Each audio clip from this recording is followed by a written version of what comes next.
Kecerdasan linguistik adalah suatu kemampuan untuk menyusun pikiran dengan jelas dan mampu menggunakan secara kompeten melalui kata-kata seperti membaca, berbicara, dan menulis.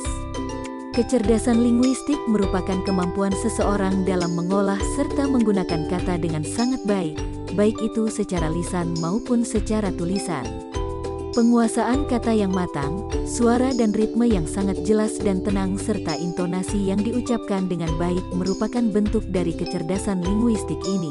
Dengan adanya kecerdasan linguistik, seseorang bisa mempengaruhi atau meyakinkan orang lain atas segala hal yang diucapkannya. Mereka dengan kecerdasan linguistik yang baik mampu memilih kata-kata yang tepat, memberi ilustrasi yang singkat, menjaga fokus pembicaraan, sistematis, dan komunikatif. Kecerdasan linguistik sangat diperlukan dalam menyampaikan suatu gagasan, pemikiran, keinginan, dan pendapat. Jika terdapat pertanyaan, apakah penting kecerdasan linguistik pada anak? Jawabannya tentu saja penting. Kecerdasan linguistik akan selalu digunakan pada anak seumur hidupnya saat ia bersosialisasi. Dengan melatih kecerdasan linguistiknya sejak usia dini, maka kemampuan pada anak dalam bersosialisasi akan baik dengan lisan maupun tulisan. Selain itu akan menjadi lebih mudah dan jadi lebih baik.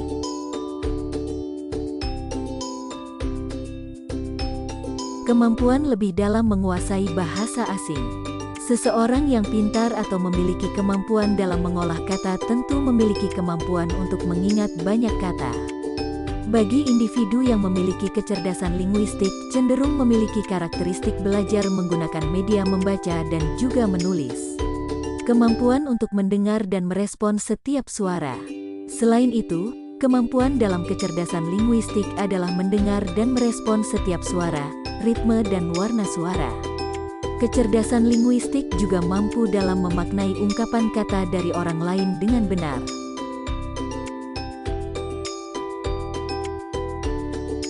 Merangsang anak untuk berani berbicara. Anak harus berani dalam berbicara adalah hal yang pertama kali harus orang tua lakukan. Sebagai orang tua, Gramets juga bisa menanyakan berbagai hal pada anak. Pertanyaan-pertanyaan tersebut dapat membuat anak untuk menjawab dengan penjelasan yang panjang. Cobalah meminta mereka untuk bercerita apa saja benda-benda yang ada di sekolahnya atau bertanya mengenai hari mereka. Meminta anak untuk merangkai cerita atau menulis cerita. Jika anak belum bisa menulis, maka mintalah untuk mereka merangkai cerita. Dengan ini, orang tua bisa membantu untuk menulis dan menjadikan cerita mereka sebagai cara dalam stimulasi mereka untuk berbicara mengenai banyak hal. Apabila anak sudah bisa menulis dan membaca, biasakan anak belajar menulis diari agar bisa merangkai dan menulis kalimat dengan benar. Tidak hanya diari, ajarkan anak untuk menulis hal-hal yang dialami, dirasakan, atau yang mereka tidak sukai. Memahami anak dengan kecerdasan verbal linguistik. Biasanya terdapat beberapa anak yang pandai dalam berbicara yang sering didengar atau bahkan yang diucapkan oleh para orang tua. Jika salah satu anak yang terbilang cerewet, maka itu bisa menjadi tanda pada anak bahwa ia memiliki kecerdasan verbal linguistik yang baik. Kecerdasan linguistik merupakan satu dari 8 jenis kecerdasan yang biasa disebut sebagai multiple intelligence.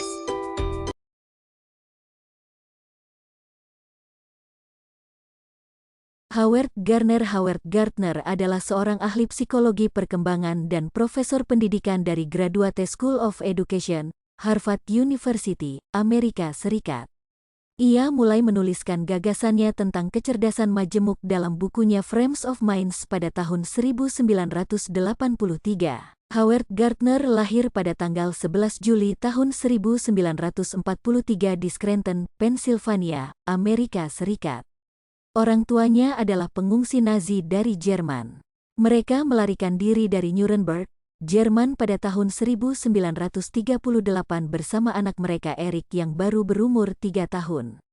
Eric kemudian terbunuh dalam sebuah kecelakaan menjelang kelahiran Gardner.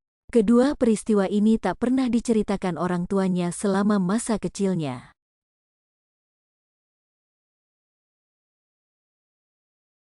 Yang pertama, siapkan kertas berbentuk persegi, lipat menjadi 2 bagian untuk mendapatkan garis diagonal di kertas, lalu lipat menjadi 2 bagian di bagian lainnya. Setelah itu, lipat dengan menarik ujung kertas ke perpotongan garis yang ada di tengah.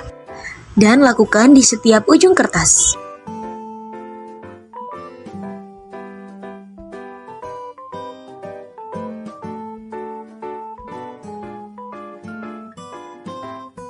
Nah, kalau sudah jadi begini, kertasnya dibalik dan tarik ujung kertas ke perpotongan garis yang ada di tengah.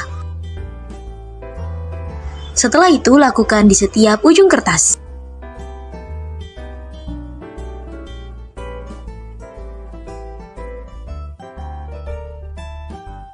Kalau sudah begini, lipat kertas menjadi 2 bagian.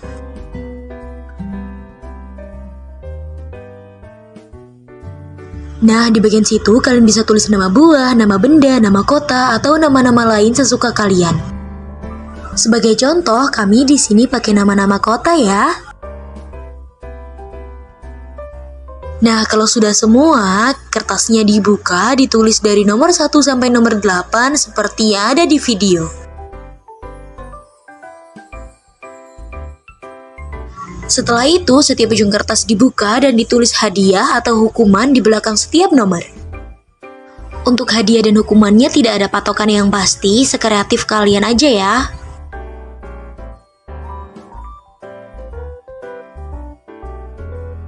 Nah, jadi deh permainan Pipi Pupu siap dimainkan. Alayum comeback. Step pertama dalam permainannya yaitu home pimpa untuk menentukan siapa pemain pertama. Comeback. Comeback. Kamu mau apa? Aku Surabaya. Surabaya. Step kedua, Pipi Pupu atau kertasnya digerakkan sesuai suku kata kota yang dipilih. Berapa tuh? 18. Ini 7. Setelah itu, Pipi Pupu digerakkan sesuai jumlah angka yang dipilih. 5. Pemain membuka angka yang dipilih untuk membacakan hukuman atau hadiah yang diperoleh.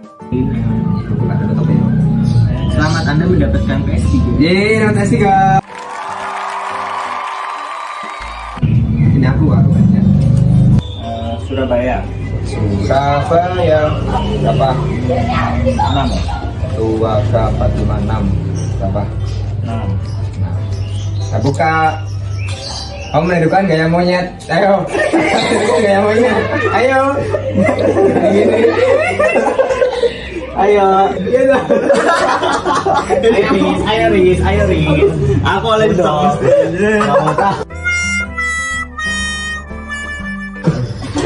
Ayo hitung set.